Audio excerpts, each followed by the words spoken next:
Absolutely. Here's the full speech based on the title. Do this and she will let you F-C. K her the same day. Delivered in the bold, fierce, feminine, soul-awakening voice of Jessica Oppre.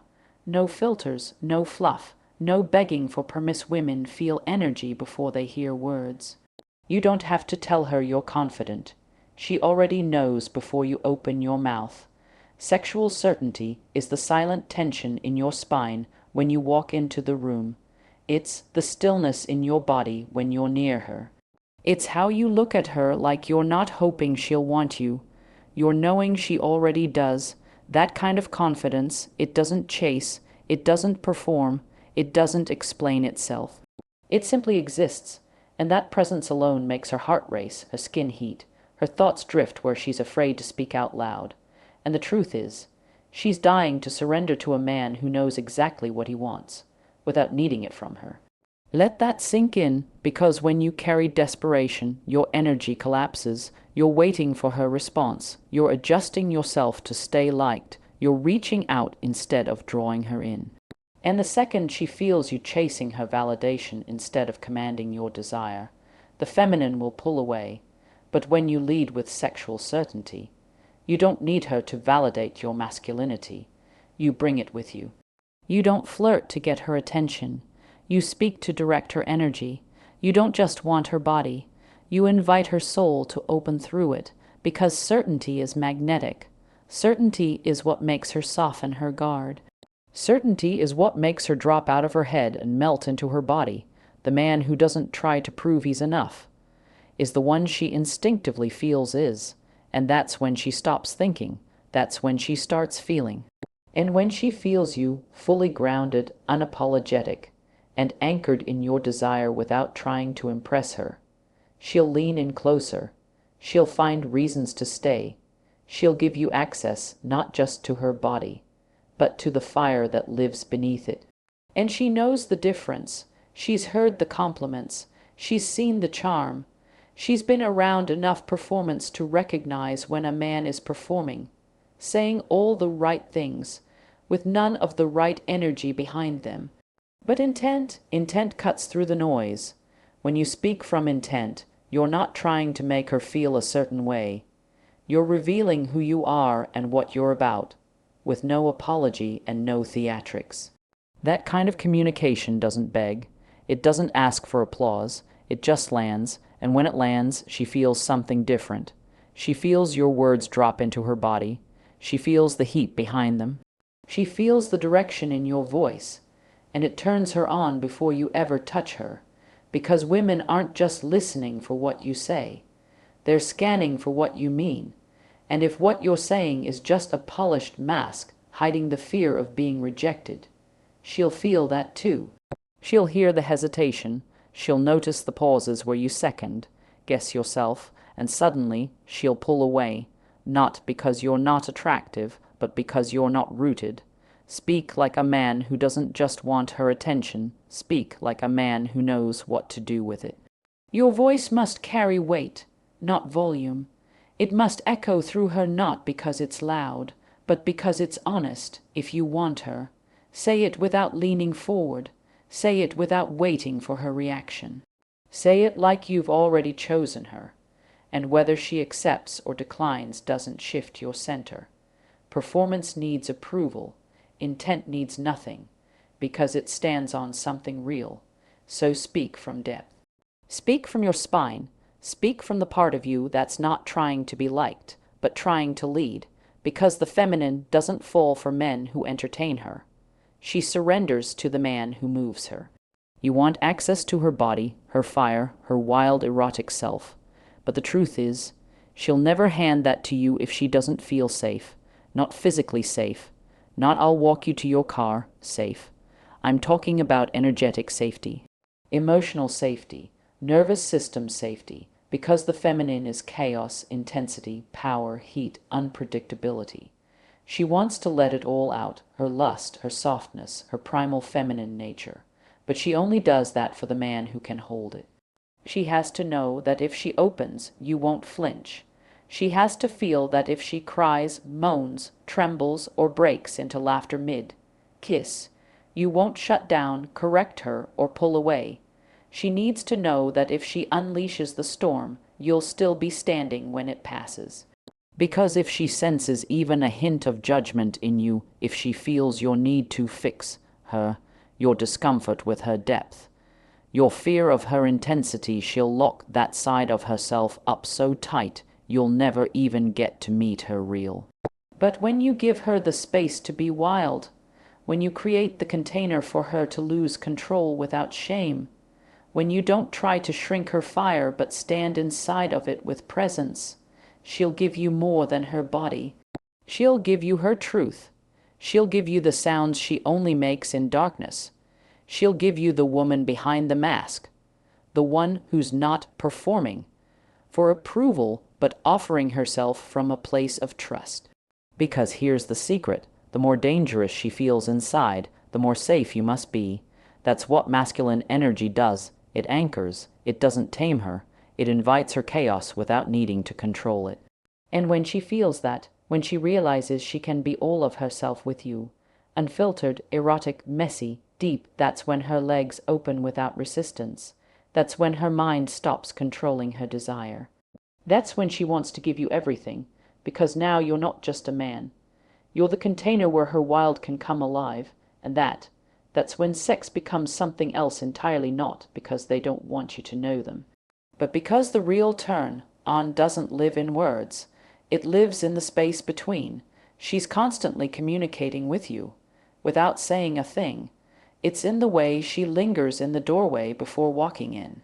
It's in the way her gaze drops to your mouth mid-conversation. It's in the slight hesitation when your hand brushes her back. That's her body asking you to see her. That's her feminine testing your presence. Can you read her? Can you feel her cues? Can you meet her without her having to spell it out? Because the feminine doesn't want to explain herself. She wants to be felt. She wants to be understood through energy, not interrogation. And the man who can mirror her desires, without her needing to say a word, is the man she trusts to take her into places even she hasn't explored. But here's the catch: you can't wait for permission. You can't pause, overthink, or ask, "Is this okay?" every time she shifts her breath. She doesn't want hesitance. She wants a man who can pick up on her yes before she says it, and a man strong enough to sense her no without needing her to scream it. It's about intuition. It's about responding, not reacting. It's about showing her, "I see you, I feel you, I know what you're inviting, and I'm here to meet you in it fully." That's what turns her on, not guessing, not asking for step-by-step instructions, but mirroring the unspoken frequency she's already radiating. And when you do it right, she starts to feel naked around you before you ever touch her. She starts to feel read, deeply, sensually, spiritually. She starts to drop her walls because you're not just hearing her voice. You're hearing her energy, and in that moment, you become more than attractive. You become safe, erotic, magnetic, all at once, because now she knows she doesn't have to hold back. She doesn't need to guide you. She doesn't need to perform. She doesn't need to ask, "Do you feel this too?" She knows you already do, and when a woman feels that known, that seen, that intuitively handled, she stops resisting. She stops thinking. She stops pretending, and she lets you in completely. She falls for the man who creates a question she can feel in her body, and that question is, what would it feel like to be taken by him? Not asked, not invited, but claimed without force, without pressure, just pure grounded knowing. And the truth, tension is the seduction. Tension is what pulls her into her body. Tension is what flips the switch from polite conversation to "Why am I wet just looking at him?" But most men rush. They move too fast. They want a response, an outcome, a result. They want to know, "Is she into me?"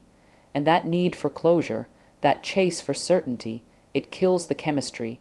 It turns off the feminine. It replaces mystery with performance and desire with pressure. But the man who understands tension, he slows down the moment on purpose. He stretches silence. He holds eye contact past comfort. He lets his touch hover not to tease, but to train her nervous system to want more. And that craving, that subtle ache, that's what seduces her soul before you ever lay a hand on her. It's the pause before the kiss that makes her legs shake. It's the slight pull away after brushing her lips that makes her chase your breath. It's when your hand is firm on her hip, but still not because you're unsure, but because you're in control of the moment. That's when she starts spiraling. That's when her mind loses track of time. That's when she leans into you not because you asked, but because she can't help it. You don't need to seal the deal. You don't need to explain your desire. You don't need to drag her into a climax like it's a destination. The feminine doesn't want to be led to closure. She wants to be kept in a space where the next move is unfolding, not forced. So don't collapse the moment. Don't try to finish it, hold it, stretch it. Command it. Let the heat rise so high it becomes unbearable, because that unbearable tension, that's the sweet spot. That's where her body says yes before her mouth does. That's where consent becomes craving. And when a woman starts craving you not just what you do, but how you hold her energy without rushing, she'll give you access most men never even get close to. Let's get one thing straight. There's a difference between control and command. One shrinks her, the other opens her. The feminine will never fully surrender to the man who tries to control her, but she will completely melt into the man who knows how to command space without taking her freedom away. And that right there, that's the paradox that most men never figure out. You don't need to own her. You don't need to manage her every move. You don't need to regulate her expression, question her thoughts, or monitor her reactions. Because control is insecurity dressed up as dominance. But command is presence. Command is the way you walk into a room and change the atmosphere without saying a word. Command is the way you look at her and she knows, without a doubt, you can handle her. Not possess her, not restrain her, hold her, ground her, lead her. You become the masculine anchor that doesn't flinch when she tests you. You become the mirror that reflects her power back to her, not the box that tries to shrink it. And because of that, she relaxes, she softens, she opens. Women don't want to feel dominated. They want to feel led by a man who has such a deep inner center, such unshakable confidence, that he doesn't need to control her to feel powerful. He can let her be wild, let her be moody, let her dance in her chaos, her mystery, her seduction, because he's still right there, unwavering, not seeking approval, not emotionally reacting, just holding his lane while she explores hers. In that kind of masculine space, it's irresistible. It's the kind of energy that doesn't force itself into her life. It pulls her in without even trying. It's the kind of energy that doesn't ask for submission because she chooses it willingly, hungrily, over and over again. So stop trying to control her. Start commanding the room by mastering your own presence. Let your silence speak louder than words. Let your eye contact speak louder than compliments. Let your stillness speak louder than your strategies. Because when a woman feels your command, real command, not controlling ego, not wounded pride, she doesn't need to be convinced. She doesn't need to be persuaded. She starts unfolding, and once that door opens, she's not giving you her body because you chased it. She's giving it to you because you earned it with your restraint, your rootedness, and the undeniable power of a man who doesn't need to control her to own the room.